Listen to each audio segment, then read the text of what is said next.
नमस्कार, आप देख रहे हैं स्पेशल रिपोर्ट। आपके साथ मैं हूं चित्रा त्रिपाठी। लगातार कोरोना संक्रमण के मामले हिंदुस्तान में बढ़ते हुए चले जा रहे हैं और इसी के साथ अस्पताल की ऐसी तस्वीरें सामने आ रही है जिसको देखकर ये फर्क कर पाना मुश्किल है कि ये अस्पताल है या फिर मरघट। स्वतः संज्ञान लेते हुए आज देश की सर्वोच्च अदालत सुप्रीम कोर्ट की ओर से राजधानी दिल्ली, तमिलनाडु, पश्चिम बंगाल और महाराष्ट्र सरकार को फटकार लगाई गई है। सबसे ज्यादा फटकार पड़ी है राजधानी दिल्ली को।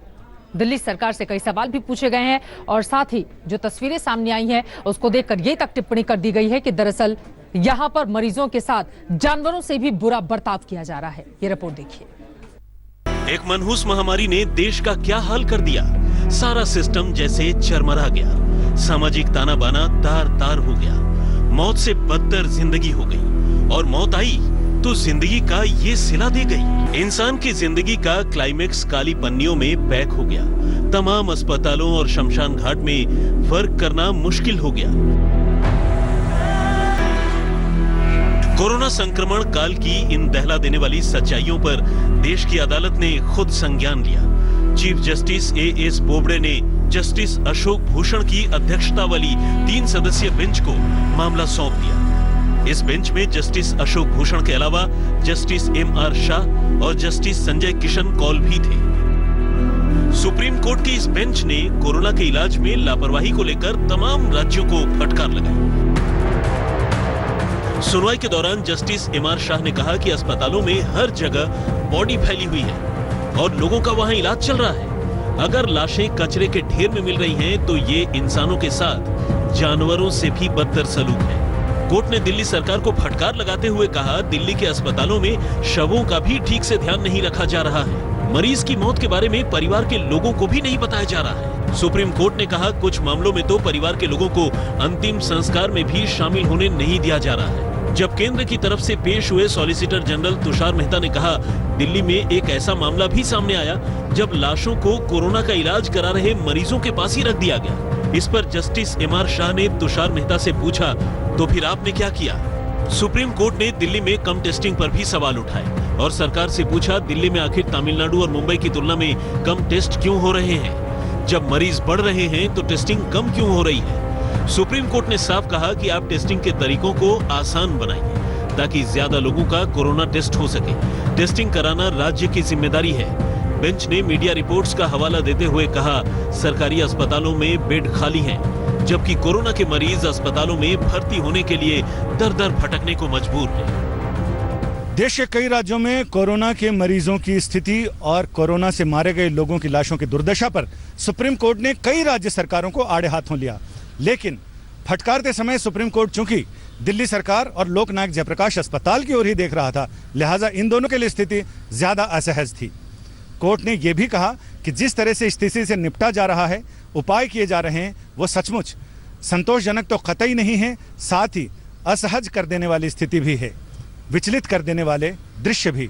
इसे देखते हुए कोर्ट ने साफ कहा है कि इन सारी चीजों के प्रति ज्यादा संवेदना बरती जानी चाहिए। सुप्रीम कोर्ट ने दिल्ली के एलएनजेपी हॉस्पिटल को नोटिस जारी करते हुए जवाब मांगा है। इसके साथ ही कोर्ट ने दिल्ली के अलावा महाराष्ट्र, पश्चिम बंगाल, तमिलनाडु सरकार को भी नोटिस जारी कर दिया। मामले की अगली सुनवाई 17 जून को होगी। संजय शर्मा, दिल्ली, आज तक। दिल्ली में तो कोरोना की स्थिति बद से बदतर होती हुई चली जा रही है। दिल्ली सरकार की ओर से खुद ही इस बारे में आशंका जताई गई थी कि 31 जुलाई तक राजधानी दिल्ली के सिर्फ आंकड़े 5.5 लाख को क्रॉस कर जाएंगे और अभी जो हालात दिख रहे हैं उसने इस आशंका को और ज्यादा बल दे दिया है। राजधानी की ऐसी ऐसी तस्वीरें सामने आ रही हैं जिससे सवाल यह खड़ा हो रहा है कि भविष्य यहां का कोरोना मामले में कैसा होगा। 44,000 केसेस होंगे और करीब 6,600 बेड्स की आवश्यकता होगी। 30 जून तक 1 लाख केसेस पहुंच जाएंगे और 15,000 बेड्स की आवश्यकता होगी। 15 जुलाई तक करीब 2.25 लाख केसेस हो जाएंगे और 33,000 बेड्स की आवश्यकता होगी। 31 जुलाई तक करीब 5.5 लाख केस पहुंच जाएंगे दिल्ली में और उसके लिए करीब 80,000 बेड्स की आवश्यकता होगी।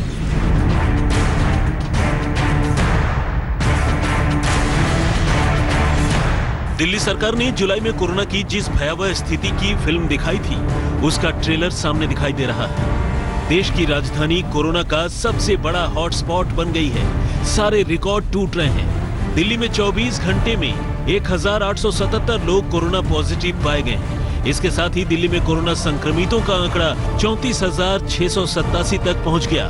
कोरोना से अब तक 1,085 लोगों की जान जा चुकी है, जबकि 65 लोगों की जान तो महज 24 घंटों के भीतर ही गई। दिल्ली में न सिर्फ कोरोना के मामले रिकॉर्ड तोड़ रहे हैं, बल्कि कंटेनमेंट जोन्स की संख्या भी 244 तक पहुंच गई है। और ये इस बात का संकेत है कि देश की राजधानी में हालात किस तरह बिगड़ रहे हैं। सबसे बड़ी चिंता की बात यह है कि कोरोना वायरस की चपेट में न सिर्फ आम आदमी बल्कि पुलिस वाले और डॉक्टर्स भी आ रहे हैं। एक तरफ दिल्ली कोरोना की मार झेल रही है, उस पर राजनीति भी गर्म है। बीजेपी दिल्ली सरकार पर आरोप लगा रही है कि वो मौतों के आंकड़े छिपा रही है। सरकार के दिए आंकड़े और एमसीडी के आंकड़ों में काफी फर्क है। शुरू से ही दिल्ली के आंकड़ों में घालमेल हो रहा है। वो जब राशन बांटने की बात हुई उसमें भी घालमेल था, जब एम्बुलेंस की बात हुई उसमें भी घालमेल है, और ये जो डेथ है इसमें भी दिक्कत है, क्योंकि जो आंकड़े जो जिन लोगों का संस्कार या जिनको दफनाया गया शमशान घाट पे जहाँ ब्यूरल्स में हुआ, वो और जो दिल्ली सरकार के आंकड़े फर्क है। हम तो वो आंकड़ा मानेंगे जिस व्यक्ति का अंतिम संस्कार हो गया। दिल्ली के माननीय उच्च न्यायालय ने एक फैसला दिया है जिसमें उन्होंने कहा है कि दिल्ली में डॉक्टर्स की एक्सपर्ट्स की कमेटी, जो डेथ ऑडिट कमेटी है, उसकी एक्सपर्टीज पे हमें कोई संदेह नहीं है, और वो जो डेथ का आंकड़ा घोषित कर रहे हैं, जारी कर रहे हैं, वो अक्षरशः सही है। ये किसने कहा? दिल्ली उच्च न्यायालय ने। अगर Bharatiya Janata party high court से भी अपने आप को ऊपर मानती है, सुप्रीम कोर्ट से भी अपने आप को ऊपर मानती है, और इस महासंकट के दौर में भी अपनी ओछी राजनीति करना चाहती है, तो वो स्वतंत्र है, उस पर मैं क्या बोल सकता हूं। दिल्ली में कोरोना की रफ्तार के आंकड़ों पर एक नजर डालें तो आपको कोरोना संक्रमण की रफ्तार का अंदाजा हो जाएगा। 8 जून को कोरोना संक्रमण के 1,282 मामले सामने आए थे। 9 जून को 1,007 मामले सामने आए। 10 जून को 1,366 लोग कोरोना संक्रमित मिले। 11 जून को 1,501 पॉजिटिव केस आए और 12 जून यानी आज 1,877 नए संक्रमित मरीज मिले। आज मैं कॉन्फिडेंस के साथ कह रहा हूं कि दिल्ली सरकार आज कोरोना के केसेस को डील करने की पूरी तैयारी कर चुकी है। दिल्ली के सरकारी अस्पतालों में समस्याओं का अंबार लगा है। एलएनजेपी अस्पताल में शवों के बीच इलाज का वीडियो वायरल हो रहा है। टेस्टिंग भी कम हो रही है और मरीज जैसे भगवान भरोसे हैं। वहीं प्राइवेट अस्पतालों को इस आपदा में भी अवसर दिखाई दे रहा है। एक मरीज फंसा तो 5 से 7 लाख रुपए सीधे। दिल्ली में कोरोना संक्रमण की विभीषिका को देखते हुए हाईकोर्ट में एक बार फिर लॉकडाउन की अर्जी डाली गई थी, लेकिन कोर्ट ने उसे खारिज कर दिया। पूनम शर्मा के साथ पंकज जैन, दिल्ली आज तक। किसने सोचा था कि अस्पताल में लाश के बगल में मरीज का इलाज चलता रहेगा? किसने सोचा था कि मौत हो जाने के बाद भी अंतिम संस्कार के लिए भी बहुत सारे नियम, कायदे, कानून वहां पर लागू होंगे? न अर्थी सजेगी और न ही कांधा देने वाले लोग होंगे। एक महामारी ने सब कुछ बदल कर रख दिया है। इन दहकती चिताओं के साथ बहुत कुछ जल रहा है। हुक्मरानों की लापरवाहियां जल रही हैं, इंसानियत के तकाजे जल रहे हैं। घर से लेकर श्मशान घाट तक कोरोना की फैलाई तबाहियों के नजारे हैं। दिल्ली में कोरोना से मौतों का आंकड़ा बढ़ता जा रहा है। श्मशानों में जगह कम पड़ रही है। एक एक शव के अंतिम संस्कार के लिए घंटों तक इंतजार करना पड़ रहा है। 11 मई तक हर 22 मिनट में दिल्ली में एक शव की कोरोना से मौत हो रही है। साफ दिख रहा है कि कोरोना का कहर समस्याओं के ऐसे भंवर में बदल रहा है जहां मौत के बाद भी लोगों को मुक्ति नहीं मिल पा रही है। नम आंखों से अपने पिता को अंतिम विदाई दे रही दिल्ली की मोनिका से मिलिए। इनके पिता की कोरोना संक्रमण से मौत हो गई थी, लेकिन एलएनजेपी अस्पताल ने उन्हें उनके पिता की जगह किसी और की बॉडी दे दी। परेशानी यही खत्म नहीं हुई। जब निगमबोध घाट पर अपने पिता के अंतिम संस्कार के लिए पहुंची तो उन्हें 5 घंटे इंतजार करना पड़ा। मेरे फादर एक्सपायर हुए और पहले ILBS में थे। हमने उनको ट्रांसफर करा के LNJP में करा। LNJP में सर बिल्कुल केयर नहीं है और बुजुर्ग आदमी की तो बिल्कुल केयर नहीं है। जो आदमी अपने हाथ पैर से चल के जा रहा है वो वहाँ खाना खा सकता है और जो बिल्कुल उठ नहीं सकता, आप जानते हैं कि 60 साल का आदमी एक बच्चे के बराबर होता है जिसको हर चीज की नीड होती है कि उसको मुंह में डाला जाए, खिलाया जाए। मेरे फादर बिल्कुल ऑन बेड थे, लेकिन हमने जब उन्हें एडमिट कराया था तो वो बोल सकते थे, लेकिन आज जब हम उन्हें उनकी बॉडी लेके आए हैं तो वो बोल नहीं सकते थे। वो हमें इशारों में कुछ कहना चाहते थे जो हम समझ नहीं पाए। दिल्ली के निगमबोध घाट में शवदाह के लिए 100 प्लेटफॉर्म है, जिनमें से 48 कोरोना मरीजों के लिए रिजर्व है। लेकिन आलम यह है कि हर प्लेटफॉर्म पूरी तरह भरे हुए हैं। एक के बाद एक एम्बुलेंस में शवों को लाया जा रहा है। ये दिल्ली के पंजाबी बाग क्रिमेशन ग्राउंड की तस्वीरें हैं। चिता की धधकती आग बहुत कुछ बयां करती है। इन्हीं वायरल तस्वीरों के आधार पर MCD आरोप लगा रही है कि दिल्ली सरकार कोरोना से मौतों का आंकड़ा छिपा रही है। कोरोना संक्रमितों की मौत के बढ़ते आंकड़ों से श्मशान घाट पर भीड़ तो मुंबई में भी लगी हुई है। वर्ली और चंदनवाड़ी श्मशान गृहों पर लाश लेकर आई एम्बुलेंस की कतारें लगी हुई हैं। रोजाना 20 से 25 लाशें एक श्मशान गृह में आ रही हैं। मुंबई के जो भी इलेक्ट्रिक स्मशान भूमि है वहाँ पर ऑन एन एवरेज 10 से 15 बॉडियाँ आती हैं, कभी कभी 20 बॉडियाँ भी आती हैं। हमने कुछ क्रेमेटोरियम वर्कर्स से बात की और उन्होंने ये बताया कि बहुत समय ऐसा भी होता है कि बहुत सारी बॉडीज वेटिंग में रहती है। इसी वजह से उन्हें वुडन पायर, जो कि लकड़ी के तहत बॉडियों को जलाया जाता है, वहाँ पर भेजना पड़ता है।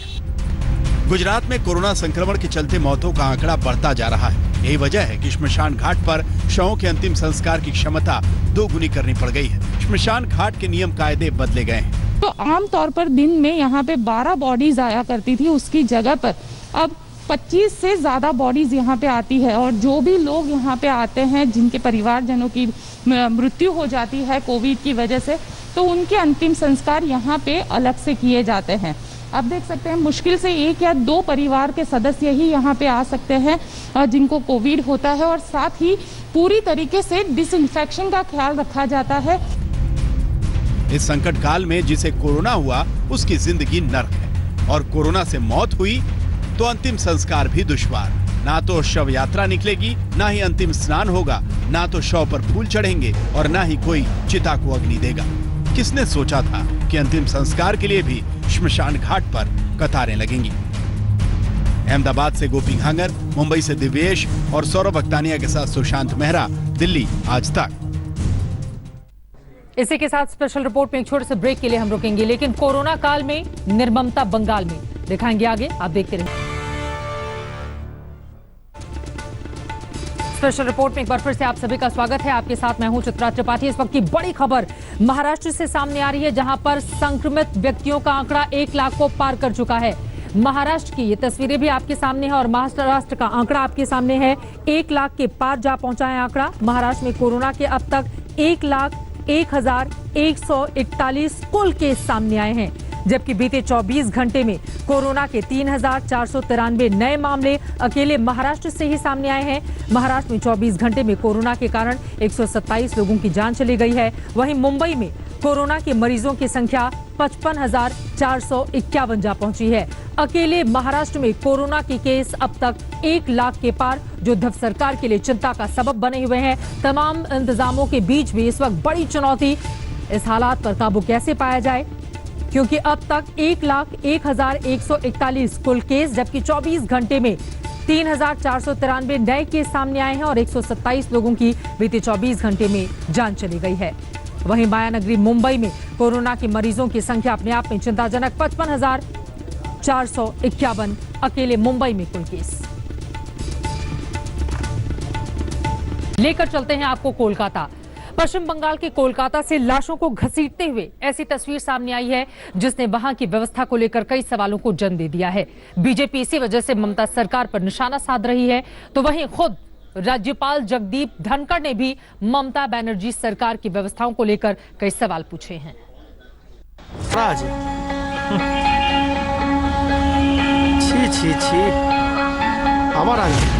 कोलकाता में अधजली लाशों से फैली सनसनी।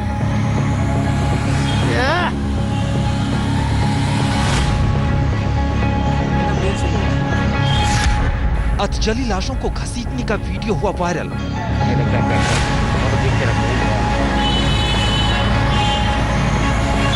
कैसी है?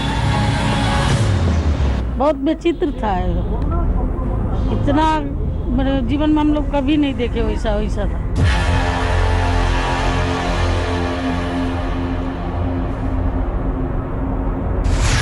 अधजली लाशों को क्यों घसीट घसीट कर ले जाया गया?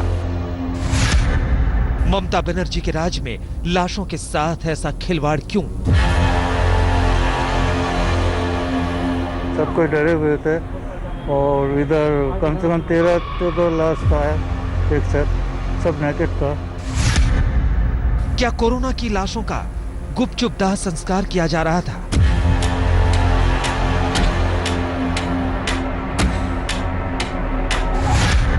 क्या है टेम्पो में भरकर ले जाई जा रही अधजली लाशों का सच? बॉडी एकदम पूरा गला हुआ था, किसी को छाल नहीं था देह में, किसी को मांस गल के गिर रहा था।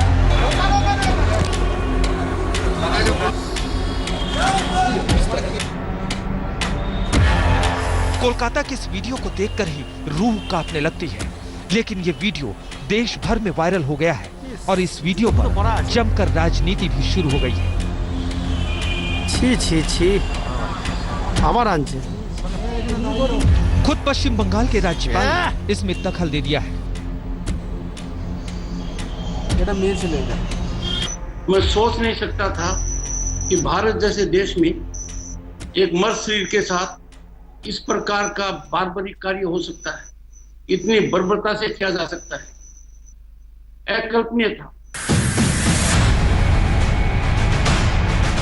आज हम आपको इस वायरल वीडियो की पूरी सच्चाई दिखाएंगे, तो ये भी बताएंगे कि आखिर क्यों अधजली लाशों को टेम्पो में इतनी बेअदबी के साथ घसीट घसीट कर ले जाया गया। लेकिन उससे पहले आपको यहाँ का पूरा मंजर दिखाते हैं।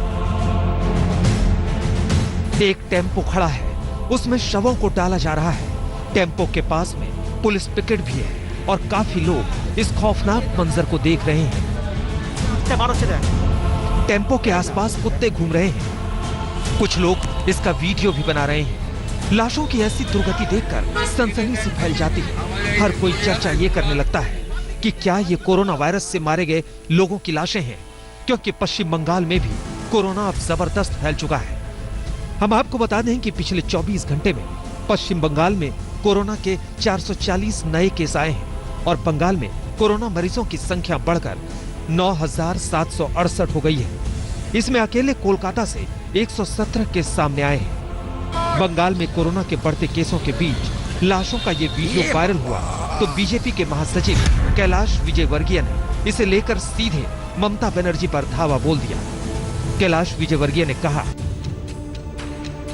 ये अमानवीयता की हद है।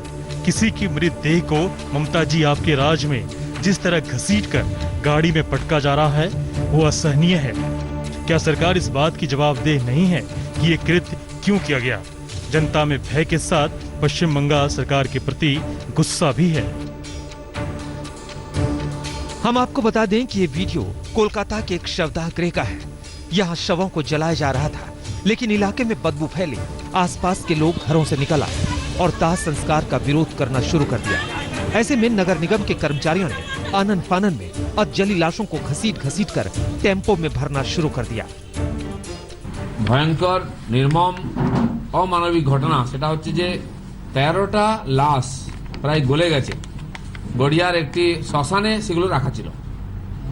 আমরা তো এখন প্রথম বুঝতে পারছি না যে শ্মশানে কেন লাশগুলো রাখা আছে। এটা তো মর্গে রাখা উচিত, যেখানে সুরক্ষিত থাকবে যদি সেটার পরিচয়ের প্রয়োজন হয়।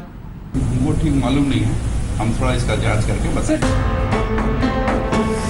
इन लोगों ने इन शवों को कोरोना मरीज होने की बात कही। हालांकि प्रशासन ने फौरन ही साफ कर दिया कि ये शव कोरोना मरीजों के नहीं बल्कि लावारिस थे। लेकिन देखते ही देखते ये वीडियो वायरल हो गया और इस वीडियो पर पश्चिम बंगाल के राज्यपाल जगदीप धनखड़ ने कहा, मुद्दा यह नहीं है कि शव कोविड-19 मरीज के थे या नहीं। विषय यह है कि मानव शरीर को इतनी बेशर्मी से क्या ऐसे घसीटा जा सकता है। वीडियो देखकर ही पता चलता है कि शवों के साथ पशुओं से भी बदतर व्यवहार किया जा रहा है। जो लोग इस मामले को डाइवर्ट कर रहे हैं वह अपनी आत्मा और विवेक से सोचें और कल्पना करें कि शव अगर उनसे संबंधित होते। कोलकाता पुलिस का कहना है कि ये वो लावारिस शव थे जो अस्पताल की मॉर्चरी से लाए गए थे। नील रतन सरकारी मेडिकल कॉलेज ने भी इस बात की पुष्टि की है कि वो शव कोरोना मरीजों के नहीं थे, लेकिन अब सवाल शवों के साथ बदसलूकी का उठ खड़ा हुआ है। मनोज्ञा लोईवाल के साथ तपन नस्कर, कोलकाता, आज तक। और अब आपको दिखाते हैं लाशों को घसीटते हुए वीडियो पर पश्चिम बंगाल के राज्यपाल जगदीप धनखड़ क्या कुछ बोल रहे हैं। उनसे बातचीत की है मेरे सहयोगी रोहित सरदाना ने। स्वागत है धनखड़ साहब आपका आज तक पर। सबसे पहला सवाल, इन तस्वीरों को लेकर बहुत चर्चा हो रही है, लेकिन पश्चिम बंगाल की सरकार ने यह कहकर बात खारिज कर दी कि इनका कॉन्टेक्स्ट फेक है, इनकी मृत्यु कोरोना से नहीं हुई। अगर कोरोना से मृत्यु नहीं हुई तो क्या मृत्यु भी नहीं हुई? रोहित जी, जब यह घटनाक्रम 10 की देर रात मेरे ध्यान में आया, मैंने विश्वास नहीं किया। मैं सोच नहीं सकता था कि भारत जैसे देश में एक मर्द शरीर के साथ इस प्रकार का बार्बरिक कार्य हो सकता है, इतनी बर्बरता से किया जा सकता है। अकल्पनीय था, मुझे विश्वास नहीं हुआ। बस जब 2 वीडियो मेरे सामने आए और उन वीडियो को मैंने देखा, मेरी आंखों के आंसू समाप्त हो गए। बॉडीज को जिस तरीके से एक तरीके से डाला जा रहा था, खींचा जा रहा था, जमीन के ऊपर रगड़ाते हुए ले जा रहे थे, वो हृदय विदारक। मैं चिंतित हो गया कि क्या किया जाए। उस वीडियो को मैंने ट्वीट नहीं किया, मेरा दिल नहीं माना। स्थान निश्चित था, जिस गाड़ी से उन डेड बॉडीज को खींचा जा रहा था वो कलकत्ता म्युनिसिपल कॉर्पोरेशन की गाड़ियां थी। ऐसी परिस्थिति के अंदर मैंने ट्वीट कर ध्यान आकर्षित किया और राज्य के गृह सचिव को मैंने कहा इस बारे में अविलंब मुझे जानकारी दी। जानकारी आई कि 14 dead bodies were taken from the hospital in this manner. अब आप ध्यान से देखिए रोहित जी, जब वहां बॉडीज को इस तरीके से घसीटा जा रहा है, उसी तरीके से घसीटकर मोर्ग से उनको डाला होगा, उसी तरीके से वापस ले जाकर कहीं दोबारा दफनाया होगा, या पता नहीं क्या किया होगा। ऐसी परिस्थिति में मैंने कुछ प्रश्न उठाए। यह प्रश्न बिल्कुल नहीं है कि कोविड डेथ है कि नहीं है, यह प्रश्न दूर दूर तक नहीं है। ये प्रश्न तो प्रोब का विषय है। मूल मुद्दा सिर्फ एक है, क्या डेड बॉडीज के साथ इस प्रकार का बर्बरतापूर्ण कृत्य किया जा सकता है? मैंने प्रिंसिपल महोदय से आज बात की, मान्यवर आपने क्या कर दिया? ये तो आपकी मोर्ग में 14 डेड बॉडीज थी, कब से थी बताइए? आपने पालना क्यों नहीं की? दोषी तो आप हैं और पुलिस का हथौड़ा आप उन लोगों पर चलाना चाहते हैं जो निर्दोष हैं, जिन्होंने क्या किया है सिर्फ सच्चाई सामने लाए हैं।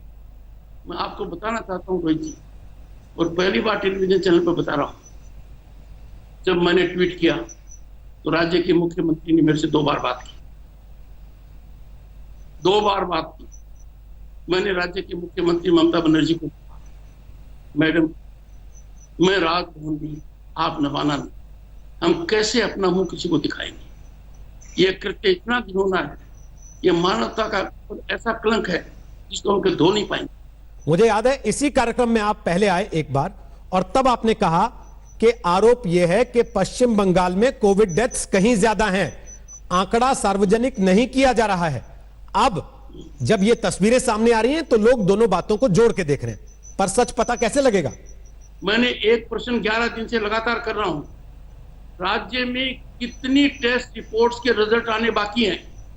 माननीय मुख्य सचिव को मैंने कहा कि आपके यहाँ 40,000 से ज्यादा टेस्ट रिपोर्ट के रिजल्ट आने बाकी हैं और वो ही सही स्थिति का संज्ञान कराएंगे। उन्होंने कहा 40,000 नहीं है, उन्होंने 25,000 के आसपास कहा। मैंने कहा नहीं, 40,000 में कम आंक रहा हूं। 11 दिन से मुझे इस बात का जवाब नहीं मिल रहा है कि राज्य सरकार मुझे ये बताए कि कितनी टेस्ट रिपोर्ट्स हैं जिनकी जांच का नतीजा अभी आना बाकी है। यदि अगर रिजल्ट रोहित जी डिले होता है, the very purpose is defeated. Special report में एक और ब्रेक के लिए रुकेंगे। ब्रेक के बाद आगे आपको दिखाएंगे मिल गया मौलाना साथ। ब्रेक के बाद। नमस्कार, मैं हूं अंजना ओम कश्यप। हमें उम्मीद है ये वीडियो आपको पसंद आया होगा।